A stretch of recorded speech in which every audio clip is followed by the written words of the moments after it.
Meu nome é Anna Miller, tenho 34 anos e sempre acreditei que o Natal deveria unir as famílias.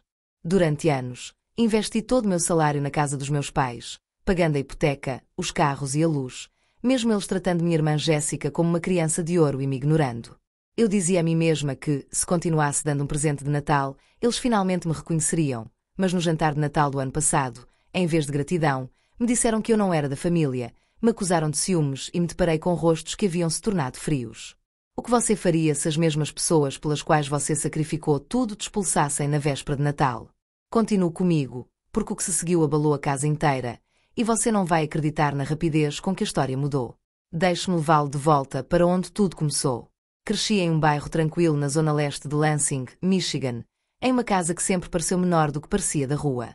Era um prédio de 2 andares com revestimento azul claro que havia desbotado ao longo dos anos e um telhado que vazava quando a chuva caía com muita força.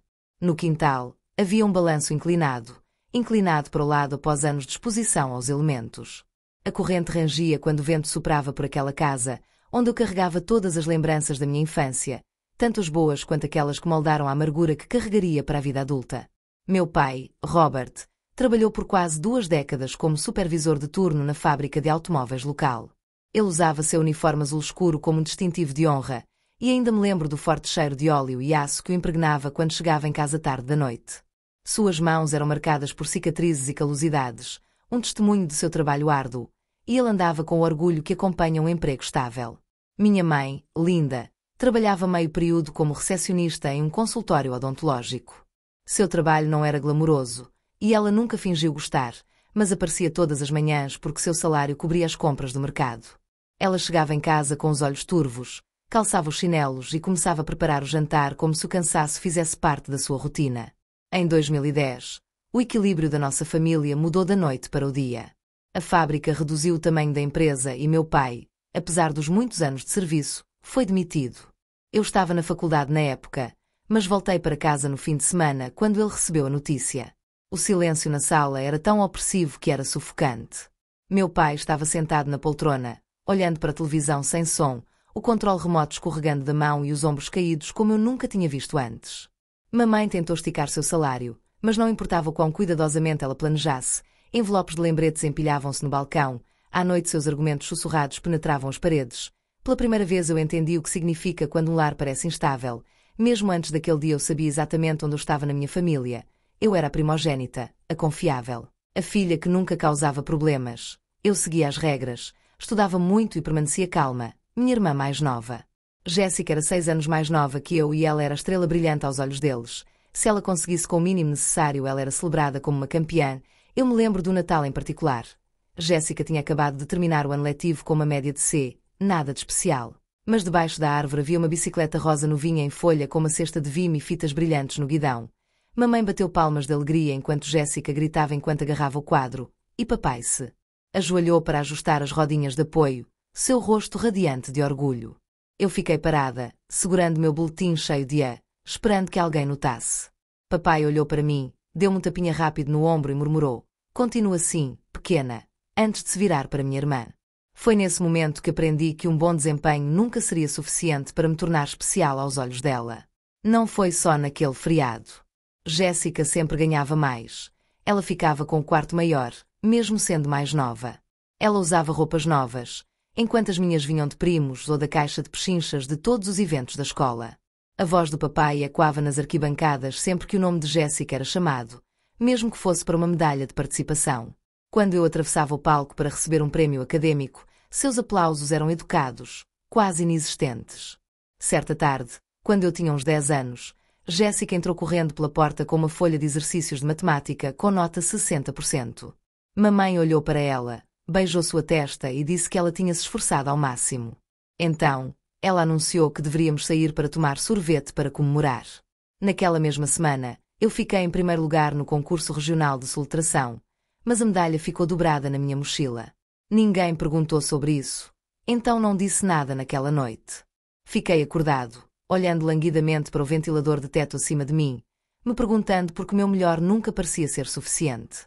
Foi nessa época que percebi que Jéssica tinha aprendido a fazer a sua parte.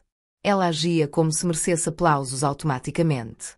Ela me interrompia no jantar e, quando eu reclamava, Meu pai me repreendia por ser muito rigoroso. Mamãe costumava dizer que Jéssica era sensível e precisava de incentivo extra. Me diziam que eu era forte o suficiente para ir sem ela. Com o passar dos anos, nada mudou. A confiança de Jéssica cresceu com elogios constantes, enquanto eu me tornava superdotada silenciosa que sabia que nunca conseguiria estar à altura. Depositei minhas esperanças na ideia de que meu trabalho duro um dia os forçaria a me ver. Eu pensava que, se eu me formasse com honras, eles ficariam radiantes de orgulho. Ou se Jéssica fosse reprovada, eles finalmente reconheceriam o fardo que eu carreguei por tanto tempo. Mas o reconhecimento nunca veio. Quando meu pai perdeu o emprego, o favoritismo se aprofundou. Jéssica ainda estava no ensino médio, e meus pais lhe davam pouco para garantir uma vida confortável. Ela ia aos treinos de líderes de torcida, fazia refeições quentes em casa e ainda recebia mesada. Enquanto isso, eu conciliava turnos de meio período na biblioteca do campus e aulas particulares só para cobrir meus livros e refeições.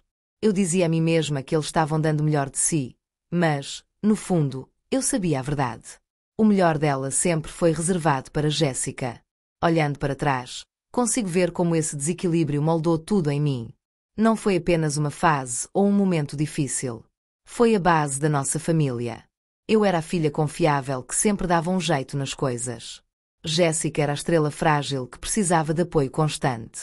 Essa verdade se tornou a ferida silenciosa que carreguei até a vida adulta. A ferida que sangrava em cada decisão que eu tomava. É difícil explicar como é crescer sem ser notada. Saber que não importa o quanto você dê, nunca será o suficiente. Esse conhecimento ficou no fundo da minha mente durante cada sucesso que alcancei e cada sacrifício que fiz. E foi por isso que, anos depois, num jantar de Natal que deveria ter sido repleto de calor e risos, o desequilíbrio finalmente explodiu de uma forma que nenhum de nós poderia desfazer. Quando me formei na Universidade Estadual de Michigan em 2013, com um diploma em Ciência da Computação, pensei que finalmente havia conquistado minha liberdade. Sobrevivi a 4 anos de empréstimos estudantis, turnos noturnos na biblioteca, aulas particulares para alunos do ensino médio e xícaras intermináveis de café só para me manter acordado. Meu diploma parecia um ingresso para algo melhor, uma maneira de sair da sombra das expectativas da minha família. Mas mesmo com aquele pedaço de papel na mão, subi ao palco já carregando o peso da responsabilidade da qual sabia que nunca conseguiria me livrar. Aqueles primeiros anos foram brutais. O aluguel em East Lansing era alto, mesmo para um estudante universitário, e quando me formei, eu tinha acumulado mais dívidas do que gostaria de admitir. Meus amigos comemoravam verão com viagens e estágios em Nova York ou Chicago, mas eu fazia turnos extras em um restaurante na Grand River Avenue, equilibrando bandejas de hambúrgueres gordurosos e refrigerantes aguados só para juntar o suficiente para cobrir os juros e as prestações. 2 anos depois, em 2015, consegui meu primeiro emprego de verdade em Detroit. A Midwest Fintech Solutions era uma empresa em crescimento no coração do centro da cidade, e me ofereceram um salário que parecia uma fortuna comparado ao que eu ganhava antes. Mudei-me para um modesto apartamento de um quarto na Zona Leste, comprei um Honda Civic usado e pensei, talvez pela primeira vez na vida, que conseguiria respirar pela primeira vez desde a infância. Senti uma centelha de orgulho da minha própria estabilidade. Foi aí que os telefonemas começaram. No início, minha mãe fazia perguntas amigáveis sobre como estava indo o trabalho, como eu estava gostando da cidade, se eu tinha conhecido alguém. Depois, o tom mudou. Ela me contou sobre as multas por atraso acumuladas, sobre o telhado que precisava ser consertado, sobre meu pai ficar sem seguro-desemprego. Certa noite, ela chorou baixinho ao telefone, sobre a retomada do seu carro. Sentei-me no chão do meu apartamento, olhando para a minha própria pilha de contas e senti uma pontada de culpa subindo no meu peito como fumaça. Então, me ofereci para ajudar. No início, era um pagamento único apenas para mantê-los em dia. Depois, tornou-se um cheque mensal da hipoteca, $800 por mês, mais $400 para contas de serviços públicos, $600 para a prestação do carro.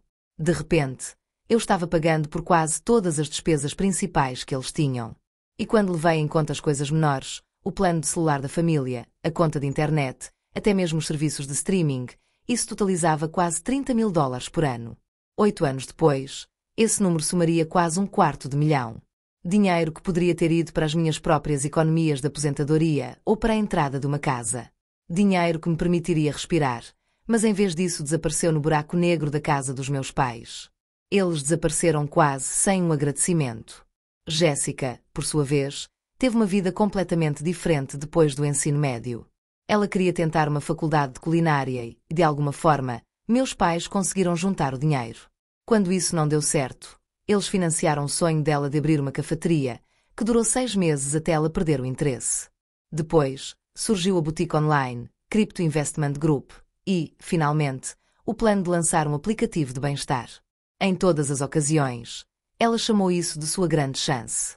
Em todas as ocasiões, terminou em fracasso. E, durante todo esse tempo, meus pais a apoiaram inabalavelmente. Perdi a conta de quantas vezes me sentei à mesa da cozinha deles durante as visitas à casa deles e vi meu pai se gabar do espírito empreendedor de Jéssica enquanto minha mãe sorria orgulhosa. Eles falavam dela como se ela estivesse destinada à grandeza.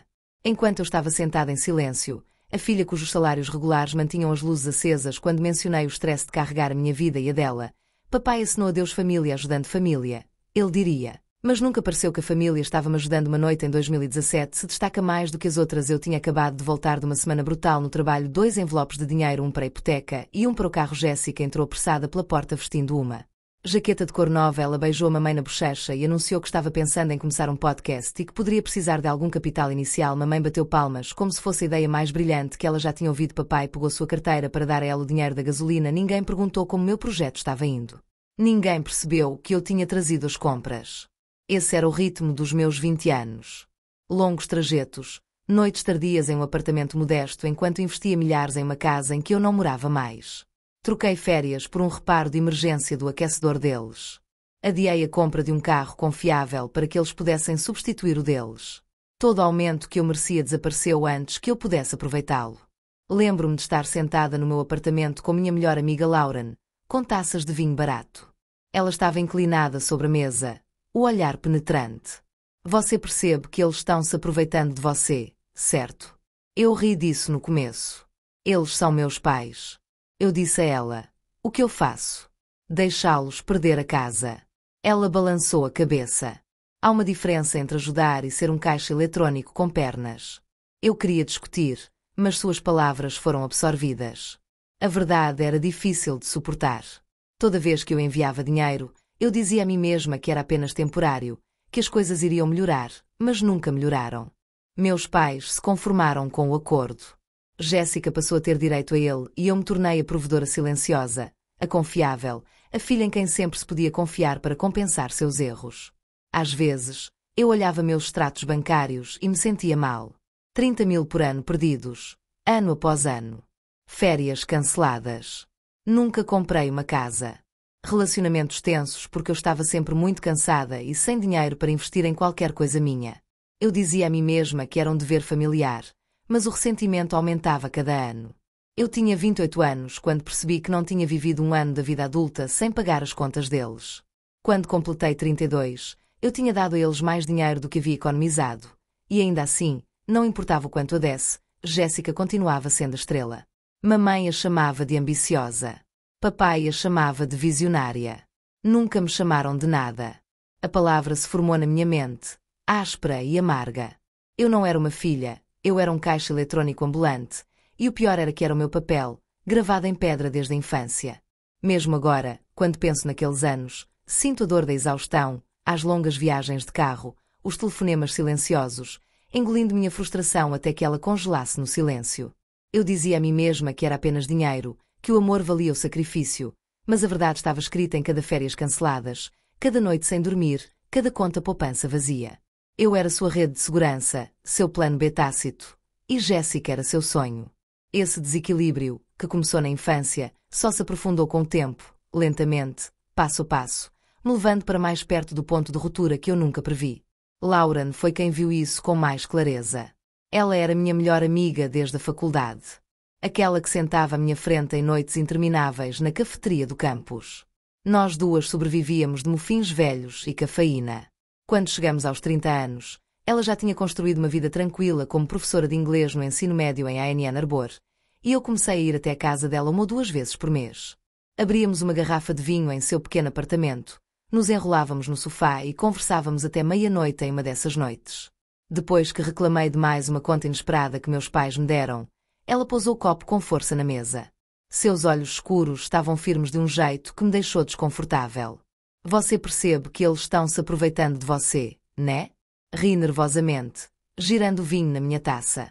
Eles são meus pais, Lauren, o que você quer que eu faça? Deixe que eles apaguem as luzes. Ela balançou a cabeça lentamente, como se já tivesse ouvido esse roteiro antes. É exatamente isso que eu quero dizer. Você acha que a sobrevivência deles depende de você.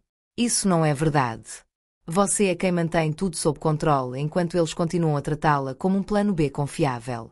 Tentei argumentar, mas as palavras ficaram presas na minha garganta. Havia verdade no que ela disse, mas eu tinha-me acostumado a não olhar muito de perto. Uma semana depois, ela veio ao meu apartamento em Detroit. Eu estava economizando em um pote que guardava na prateleira acima da minha mesa. Todo mês, depois de pagar as contas dos meus pais, eu colocava a pequena quantia que conseguia economizar naquele pote. Algumas notas de 20, às vezes só troco. Estava escrito fundo de emergência com caneta preta. Minha tentativa sem muito entusiasmo de economizar para o meu próprio futuro. Lauren entrou na minha sala de estar, viu o pote e o pegou. Ela o girou lentamente nas mãos. As notas e moedas se moveram para dentro. Então ela o colocou no chão e riu alto. O que me assustou. Isso não é um fundo de emergência. Anna, este é o pote da sua dívida. Eu fiz uma careta em confusão. O que você quer dizer com ela? Sentou-se e se inclinou para frente. Você coloca dinheiro lá para eles. Você não acha que se você o tiver pronto, você pode ajudá-los quando eles ligarem. Isso não é poupança. Isso significa que você está carregando o fardo deles antes mesmo que eles peçam. Suas palavras doem porque eram verdadeiras. Eu abri minha boca para negar. Mas ela continuou. Toda vez que você coloca $1 aqui, lembre-se de que as necessidades deles vêm antes das suas. Isso não é família. Isso é manipulação. Senti meu rosto esquentar de vergonha, a raiva defensiva crescendo dentro de mim, mesmo sabendo que ela estava certa. Eles são meus pais. Eu repeti mais baixinho. Desta vez. Eles me deram tudo enquanto eu crescia. Lauren levantou uma sobrancelha. Eles realmente te deram tudo ou deram tudo a Jéssica enquanto você descobria o resto sozinha? Essa pergunta pairava no ar entre nós. Eu queria voltar atrás para defender a mamãe e o papai, mas minha mente estava em branco. Em vez disso, as memórias brilhavam na bicicleta de Jéssica, minha fita de soltração brilhava sob a árvore de Natal. Escondida invisivelmente o som da voz do papai gritando por ela enquanto eu estava sozinho no palco. Lauren deve ter visto mudança na minha expressão porque sua voz suavizou. Eu não estou dizendo que você tem que cortá-la amanhã, estou dizendo que você merece viver sua própria vida sem ser drenada. Chega um momento em que você tem que se perguntar: quando é o suficiente? Naquela noite, depois que ela foi embora, sentei-me no meu sofá olhando para o vidro a palavra culpa e na minha mente eu sempre pensei nisso como um símbolo da minha responsabilidade, prova de que eu estava fazendo a coisa certa. Agora parecia uma corrente me prendendo a uma família que nunca perceberia os sacrifícios por trás disso. Na manhã seguinte, mamãe ligou. Sua voz era doce, quase ensaiada. Anna, querida, o aquecedor de água quebrou de novo, está um frio de rachar. Na casa eu olhei para o vidro enquanto ela falava. Eu quase podia sentir o julgamento de Laura no silêncio do meu apartamento. Eu transferi o dinheiro de qualquer maneira, murmurando para mim mesmo que eu reconstruir minhas economias mais tarde no trabalho. Naquela semana, meu gerente me parabenizou por um projeto e elogiou minhas habilidades de liderança. Meus colegas aplaudiram levemente, e por um momento senti o orgulho que passei a vida inteira perseguindo.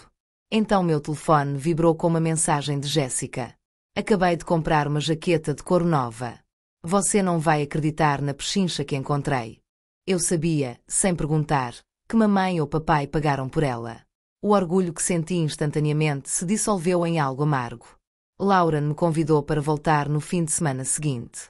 Sentamos à mesa da cozinha dela enquanto ela corrigia as provas e eu beliscava um prato de biscoitos. Ela perguntou como as coisas estavam indo, e quando hesitei, ela me olhou com conhecimento de causa. Eles pediram dinheiro de novo, não é? Suspirei e assenti. Ela se recostou na cadeira e expirou bruscamente. Anna, isso não é sustentável. Você está construindo uma vida para si mesma. Eles são adultos. Eles podem descobrir. Eu queria dizer a ela que ela não entendia, que a família é diferente, que eu devo algo a eles por terem-me criado. Mas mesmo enquanto as palavras tomavam forma na minha cabeça, elas soavam vazias. O que elas realmente me deram além de expectativas? Eu sempre ficaria bem, e o lembrete constante de que os erros de Jéssica eram mais importantes do que meus sucessos naquela noite me impedia de dormir. Fiquei acordada, ouvindo o zumbido da geladeira e o som distante do trânsito. O copo estava no canto do meu quarto, brilhando fracamente à luz da rua que filtrava pelas persianas. Eu continuava vendo a cara de Lauren quando ela o chamava de meu copo da culpa. Ela tinha razão. Não era só uma questão de dinheiro. Era sobre como eu tinha sido treinada a vida toda para acreditar que meu valor dependia do que eu podia dar, não de quem eu era. Pela primeira vez, me perguntei o que aconteceria se eu parasse. O que aconteceria na próxima vez que minha mãe ligasse? Eu disse não. O pensamento me apavorou, mas também enviou uma estranha onda de alívio pelo meu peito, como abrir uma janela em um quarto abafado. Virei-me e puxei as cobertas com mais força. A pergunta não desaparecia. Eu estava realmente ajudando-os ou estava-me deixando usar? Porque era mais fácil do que encarar a verdade. A resposta parecia muito difícil de suportar, então fechei os olhos e deixei o sono me arrastar para baixo, sabendo que as sementes da dúvida já haviam sido plantadas e que nada seria o mesmo quando dezembro de 2023 chegasse. Eu tinha acabado de concluir o maior projeto da minha carreira. Nossa equipe na Midwest Fintech Solutions entregou uma nova plataforma bancária antes do prazo e o feedback do cliente foi ótimo. Meu gerente me chamou em seu escritório um dia antes da festa da empresa, apertou minha mão e disse que eu tinha potencial de liderança. Pela primeira vez em anos, houve conversas sobre uma promoção no ano novo. Senti que todo o meu trabalho duro estava finalmente valendo a pena em algo tangível para mim, não apenas as contas que estava pagando em nome dos outros. O brilho daquele momento durou apenas um dia antes que minha mãe ligasse. Sua voz tinha aquela mistura familiar de casual e autoritária. Anna, estamos pensando que este ano seria melhor se você fosse anfitriã do Natal. A casa parece um pouco pequena demais e seu apartamento é tão bem planejado. Hesitei com o telefone no ouvido. Meu apartamento mal era grande o suficiente para mim e alguns amigos, mas eu já conseguia imaginá-la destruindo cada canto se eu dissesse não. Então eu disse, claro, eu cuido disso. Sentei-me à mesa da cozinha e fiz uma lista. Presunto de peru, legumes frescos, tortas, bom vinho, enfeites de mesa. Lauren foi comigo ao supermercado naquele fim de semana. Empurramos um carrinho pesado pelos corredores enquanto eu procurava ingredientes orgânicos e itens especiais. No caixa, meu total chegou a mais de $400. Tentei não me encolher enquanto passava meu cartão. Lauren olhou para mim enquanto eu guardava as sacolas no porta-malas. Você sabe que nenhum deles vai gostar disso, né? Dei de ombros, tentando esconder a dor em suas palavras. Talvez este ano seja diferente. Finalmente é Natal. Por alguns dias, me permiti acreditar. Imaginei a mesa posta com velas. Meus pais sorrindo enquanto comiam. Jéssica, na verdade, contribuiu com mais do que apenas reclamações. Coloquei minha esperança em cozinhar, em planejar, em decorar meu pequeno espaço com algo aconchegante e convidativo. 3 dias antes do Natal, o telefone tocou novamente. A voz da minha mãe soou casual, quase indiferente. Estávamos pensando, Anna, talvez seja melhor comemorarmos o Natal aqui em casa. A tia Barbara mencionou que gostaria de ver a casa novamente, e você sabe como seu pai prefere estar em casa nas festas de fim de ano. Fiquei ali sentada, olhando para as sacolas de compras. Eu já tinha começado a me preparar, mas comprei tudo. Disse baixinho, estou planejando há semanas.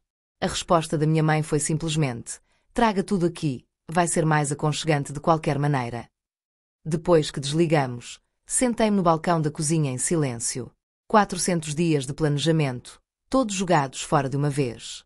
Eu queria gritar, mas, em vez disso, fui até a geladeira, reorganizei os recipientes e disse a mim mesma que tudo ficaria bem.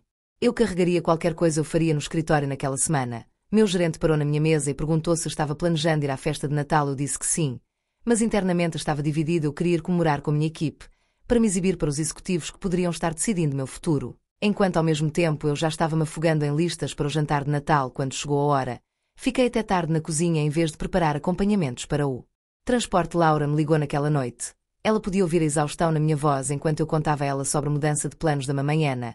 Isso é exatamente o que eu avisei. Eles continuam adiando o prazo toda vez que eu tentei rir disso. É Natal, Lauren. Eu só quero que corra bem. Houve uma longa pausa antes que ela respondesse suave para ela. Talvez não para você. Suas palavras ecoaram enquanto eu esfregava meus balcões e colocava caçarolas em bandejas de alumínio. Pensei no projeto que acabei de terminar no trabalho, em como meu chefe olhou para mim, com orgulho genuíno, porque pela primeira vez eu estava sendo reconhecido por meus esforços.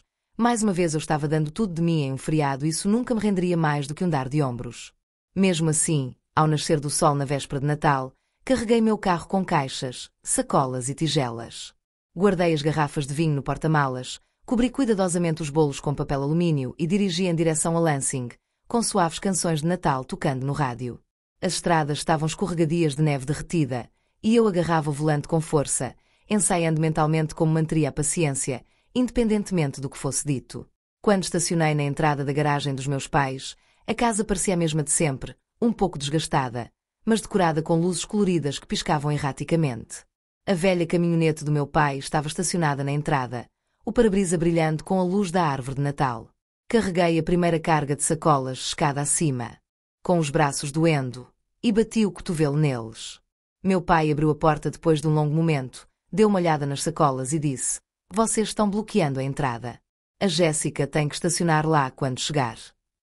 Ele se afastou e nem se ofereceu para ajudar a entrar. Mamãe saiu da cozinha, enxugando as mãos. Seu olhar deslizou sobre meu vestido de malha, e seus lábios se curvaram em um sorriso. "Olha só você, toda arrumada. Alguns de nós estamos cozinhando desde as 6 da manhã." Forcei um sorriso educado e coloquei os sacos no balcão. "Preparei tudo e deixei assando. O forno é seu." Ela disse, já se virando para sua própria panela de recheio. "Sabe, seu pai só gosta da minha receita." Fiquei ali parada com minhas bandejas cuidadosamente preparadas, sentindo o peso de todo aquele dinheiro, o esforço, o tempo, e ainda assim não disse nada.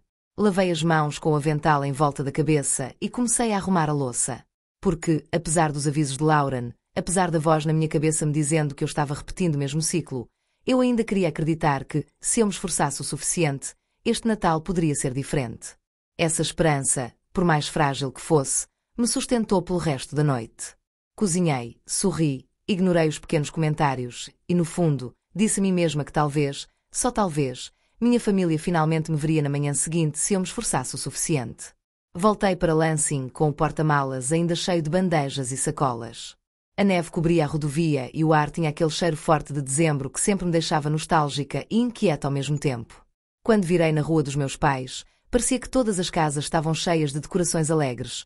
Crianças estavam do lado de fora construindo bonecos de neve e vizinhos acenando uns para os outros com xícaras de café nas mãos. Quando entrei na garagem da casa dos meus pais, meu peito já estava apertado.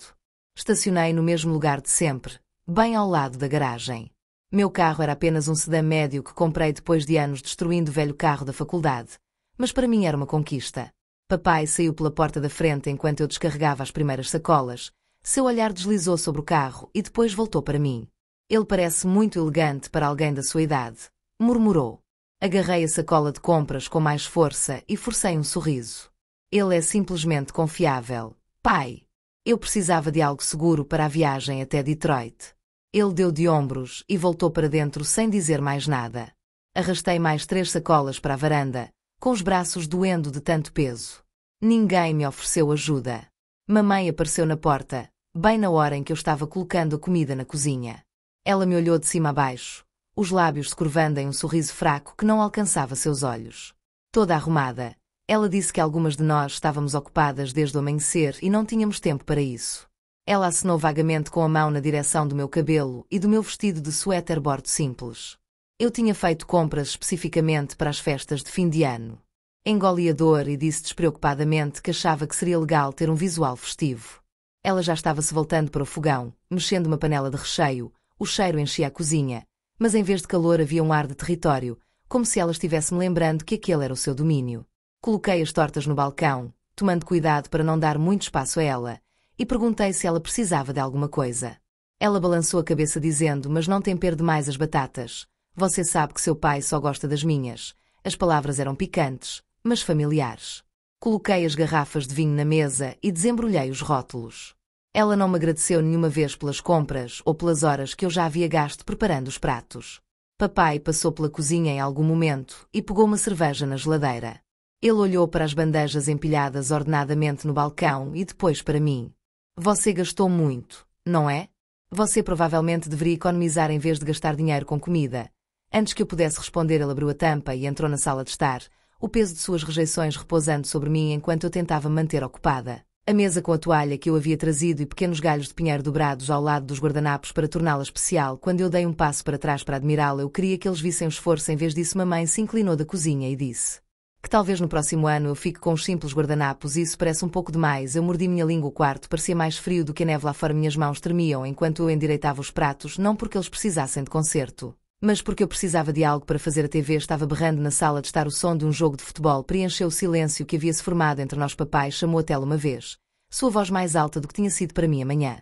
Toda mamãe estava cantarolando suavemente enquanto provava seu recheio sem o cheiro de vegetais assados que eu trouxe de Detroit. Toda vez que eu entrava na sala com outro prato, parecia que eu estava chutando uma parede de indiferença. Eu tinha colocado meu salário e minha energia para este feriado, e tudo o que recebi em troca foram comentários sarcásticos sobre minhas roupas, meu carro, minhas decisões. Quando a campainha tocou, congelei por um segundo, limpando as mãos em uma toalha.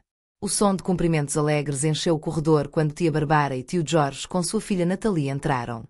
A voz da mamãe de repente ficou mais calorosa. Ah, você conseguiu. Entre. Ela estava zombando dos casacos deles. Seu tom estava cheio de carinho que eu ansiava a manhã toda. Saí para cumprimentá-la com um sorriso que mal consegui conter. Barbara me abraçou com força e sussurrou. Você está maravilhosa, querida Natalie. Sorriu e se ofereceu para ajudar na cozinha. Eu a levei de volta, grato pela companhia. Enquanto ela cortava aipo para mim, ela sussurrou baixinho. Sua mesa está linda. Meu peito doía de alívio com pequeno reconhecimento. Mas o ar da casa continuava pesado. Cada comentário dos meus pais era mais um lembrete de que eu estava fora do lugar. Muito polido, muito independente, demais. Era como se quanto mais eu tentasse trazer calor para dentro de casa, mais determinados eles estavam a manter frio quando finalmente saí depois que o peru no forno viu. Minha paciência estava em um nível no final. Fiquei ali com as luvas de forno, olhando para o pássaro ficando perfeitamente marrom, sentindo uma onda de exaustão tomar conta de mim. Ignorei a dor de suas palavras e fingi não notar a falta de gratidão ao fechar a porta do forno. No fundo, eu sabia que, por mais que tentassem, nunca me veriam de forma diferente. A casa estava cheia de aromas natalinos e música suave, mas por baixo havia uma tensão tão densa que era difícil respirar. As festividades ainda nem tinham começado, mas o peso da demissão já pesava sobre meus ombros, pressionando com mais força do que eu gostaria de admitir. A porta da frente se abriu com uma lufada de ar frio e a risada de Jéssica encheu o corredor antes.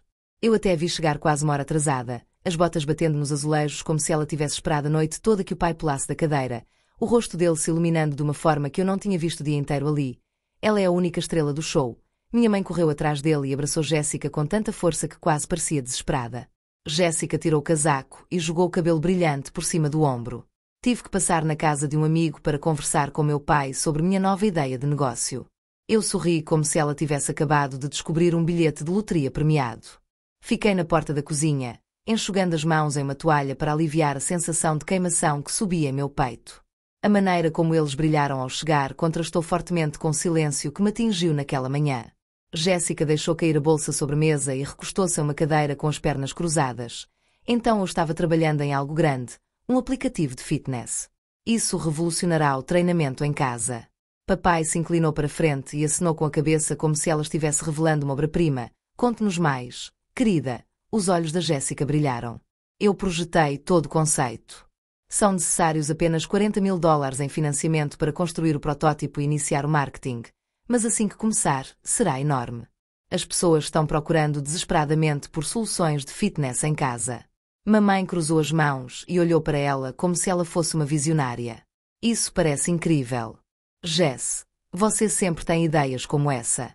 Papai sorriu com orgulho, já convencido do sucesso deles.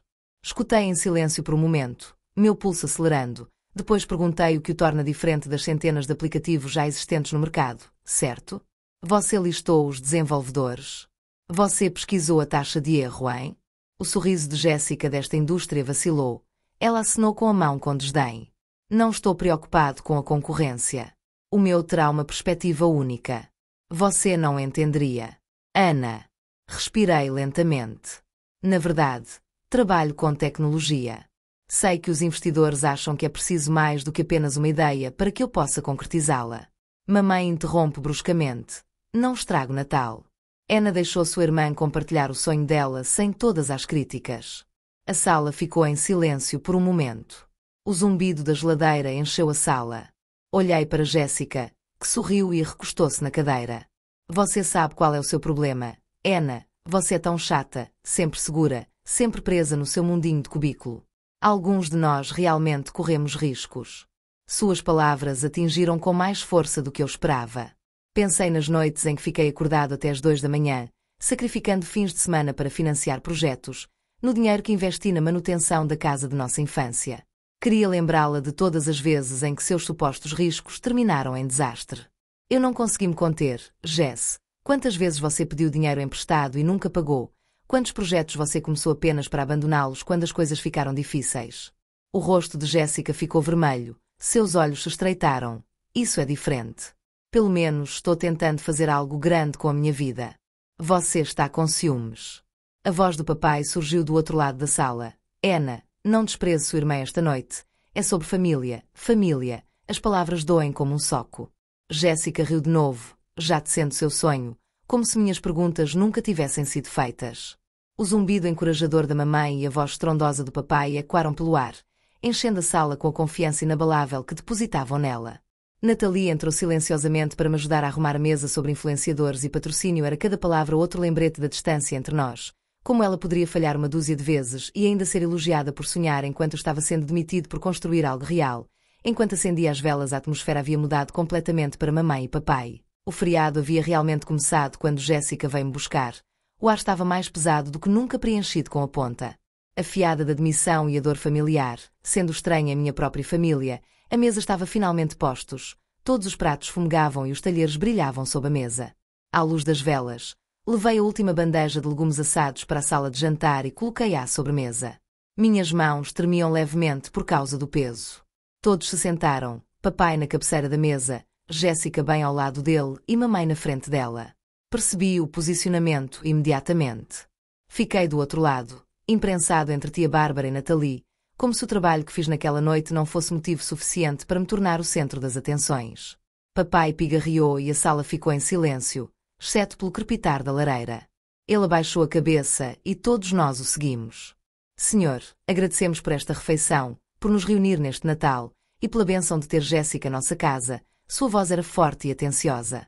Levantei os olhos por um momento, esperando que o meu nome aparecesse para a menor confirmação de que fui eu quem tornou tudo isso possível, mas isso nunca aconteceu. Ela enxugou os lábios com um guardanapo e começou a falar. É um aplicativo de fitness diferente de qualquer outro no mercado. Da forma como as pessoas estão focando na saúde, agora é o momento perfeito. Só preciso de cerca de $40.000 para construir o protótipo e iniciar o impulso de marketing. Assim que ele começar, o jogo mudará. Mamãe cruzou as mãos e sorriu com orgulho. Isso parece incrível. Jess, você sempre pensa tão grande. Papai balançou o peito. Inchou nossa filha, a empreendedora. Comi o purê de batata no meu prato e meu estômago embrulhou. Por fim, mantendo a voz calma, disse o que torna este aplicativo diferente das centenas que já existem. Você fez alguma pesquisa sobre a concorrência ou as necessidades dos clientes? O sorriso de Jéssica se estreitou e ela acenou com um garfo no ar. Anna, você sempre se preocupa demais. Vai ter um ângulo único. Não vou revelar os detalhes aqui. As pessoas roubam ideias o tempo todo, você sabe. Eu pressionei gentilmente. Os investidores precisam de mais do que apenas uma ideia. Eles vão querer uma estratégia à prova de números. Mamãe interrompeu bruscamente, sua voz alertando e alertando. Não estrague o Natal com toda a sua negatividade. Deixe sua irmã sonhar. Que a mesa ficou quieta novamente. O único som era o tilintar dos talheres. Jéssica sorriu e recostou-se na cadeira. Você sabe qual é o seu problema, Anna. Você vive uma vidinha tão chata. Empregos seguros, escolhas seguras. Você tem muito medo de correr riscos e por isso nunca fará nada de extraordinário. Suas palavras doeram não porque eu acreditasse nelas, mas porque refletiam exatamente o que meus pais sempre insinuaram. Pensei nas longas noites que passei codificando os projetos que liderei, nos sacrifícios que fiz. Pensei nas contas que paguei mês após mês para manter esta mesma casa que fazia meu sangue pulsar quente a meus ouvidos. Larguei meu garfo e olhei direto para ele. Jéssica, você quer falar sobre risco? Quantas vezes você pegou dinheiro emprestado e nunca pagou? Quantos empreendimentos você começou e abandonou quando ficou muito difícil? O food truck, a boutique, o sistema criptográfico, tudo isso. Desastres, todos financiados por mamãe e papai. E quando isso não foi suficiente de minha parte, Jéssica corou, seus olhos indo para mamãe e papai. Pelo menos isso é diferente. Respirei lentamente. Minha voz mais calma enquanto sentia que não estava rebaixando ninguém. Tenho dito a verdade há 8 anos. Eu pago 800 por mês para a hipoteca, 400 para serviços públicos, 600 para pagamentos de seguros, telefones, streaming de internet e emergências, quase $30.000 todos os anos em 8 anos. Isso é quase $250.000. Os garfos congelaram a meio caminho de sua boca. Os olhos de tia Bárbara se arregalaram e tio Jorge recostou-se na cadeira. Nathalie me encarou incrédula. Como se tivesse ouvido tudo isso pela primeira vez, Jéssica abriu a boca, mas nenhuma palavra saiu. O rosto da mamãe estava completamente pálido. Sua mão tremia enquanto ela largava a taça de vinho. Papai bateu na mesa com tanta força que os pratos chacoalharam.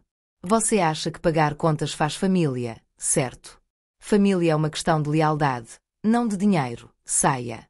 As palavras atingiram com mais força do que o som de seu punho. Meu próprio pai gritou para eu sair de casa. Eu tenho-me sustentado silenciosamente todos esses anos.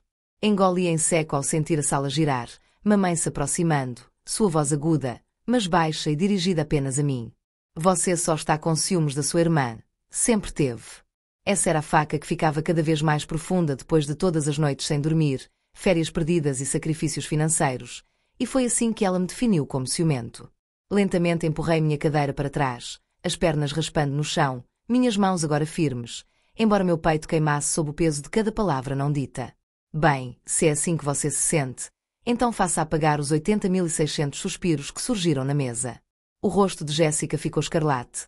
Ela olhou para nossos pais que esperavam desesperadamente que eles a protegessem. O pai dela olhou para mim, mas a raiva em seus olhos não me assustava mais. Tia Bárbara estendeu a mão como se fosse dizer alguma coisa, mas se conteve. Mas tio Jorge balançou levemente a cabeça, o rosto nublado pela descrença. Nathalie ficou imóvel, com o garfo ainda na mão e os olhos arregalados. Coloquei meu guardanapo delicadamente na mesa ao lado do meu prato, pois uma vez minha voz estava calma e clara em meu ombro e olhei uma vez para a mesa onde cada rosto mostrava algo diferente de raiva, culpa, choque, vergonha. Então virei para o corredor. A cada passo para longe daquela mesa me sentia como uma libertação que esperei por toda a minha vida. Nathalie me alcançou no corredor, a mão tocando meu braço antes que eu chegasse à porta, a voz trêmula, mas com mais força do que eu esperava. Por favor, não se deixe bater, Ana. Todos nós vemos o quanto você faz, mesmo que nunca digam isso. Seus olhos estavam arregalados de preocupação, o tipo de preocupação genuína que eu nunca recebi de meus próprios pais. Consegui espremer um sorriso fraco em minha mão e sussurrei obrigado antes de apertar meu casaco com mais força e sair para a noite fria. O ar me atingiu como gelo e por um momento fiquei parado na varanda, olhando para a neve que rodopiava sob a luz da rua atrás de mim. Eu ainda ouvia vozes abafadas ao redor da mesa, mas estava cansado de tentar decifrá-las. Meu carro estava sozinho na garagem. Uma fina camada de gelo cobria o para-brisa. Deslizei para o banco do motorista, meus dedos rígidos quando girei a chave. O motor ganhou vida e com isso um soluço arrancou meu peito. Dirigi por Lansing com lágrimas transformando as luzes da rua em faixas douradas. Quando cheguei à estrada em direção a Detroit os soluços haviam-se acalmado e se transformado em respirações trêmulas. Eu ainda não conseguia suportar o vazio do meu apartamento. Mas de repente peguei uma saída e segui a estrada sinuosa para Riverside Park, um lugar que eu não fazia anos. De maneira ensurdecedora, enterrei o rosto nas mãos e finalmente soltei um grito tão forte que todo o meu corpo estremeceu a cada palavra daquela mesa que ecoava na minha cabeça. Pagar contas não faz de você uma família, apenas deixa você com ciúmes. O peso de 8 anos de sacrifício me pressionou até que senti que iria desabar.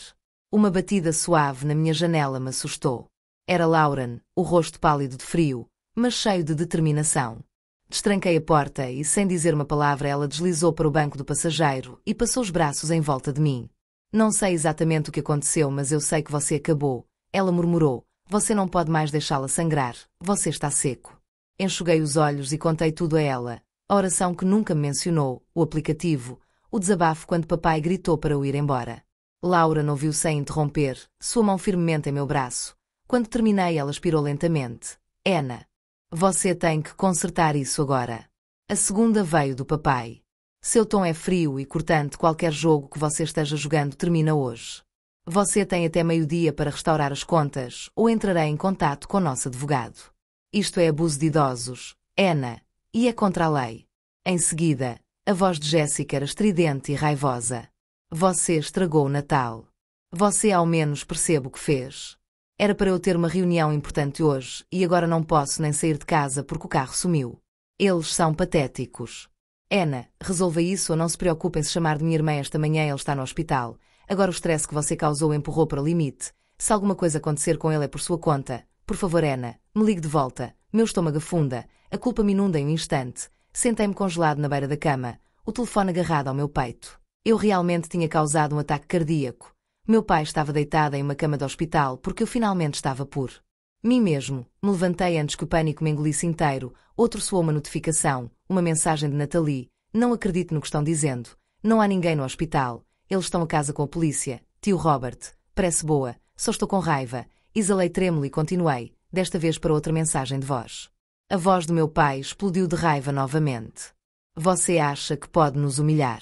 Contei aos funcionários tudo sobre você hackear nossas contas. Você vai se arrepender. Abri o aplicativo de segurança no meu laptop, meio com medo de já ter perdido o acesso, para minha surpresa. O feed de backup que baixei ainda estava conectado. A tela ganhou vida, mostrando a sala da casa onde outrora protegi policiais uniformizados que pareciam mais confusos do que convencidos. A mãe sentou-se no sofá e torceu as mãos. Apesar da mensagem de voz sobre choro no hospital, ela não tinha nenhuma lágrima no rosto. Jéssica ficou ao lado da árvore de Natal com os braços cruzados e carrancuda como uma adolescente que acabara de ser castigada. As câmaras não emitiam nenhum som, mas a linguagem corporal delas me contou tudo. Papai não estava doente. Ele estava com raiva. Mamãe não estava quebrada. Ela agia como se Jéssica não fosse uma vítima. Ela estava furiosa por perder o controle.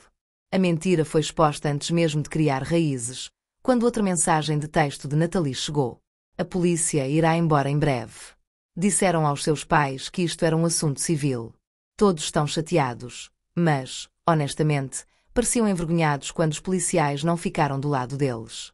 Para levantar a voz, abri outra curiosidade no correio de voz que me atraiu, apesar de tudo.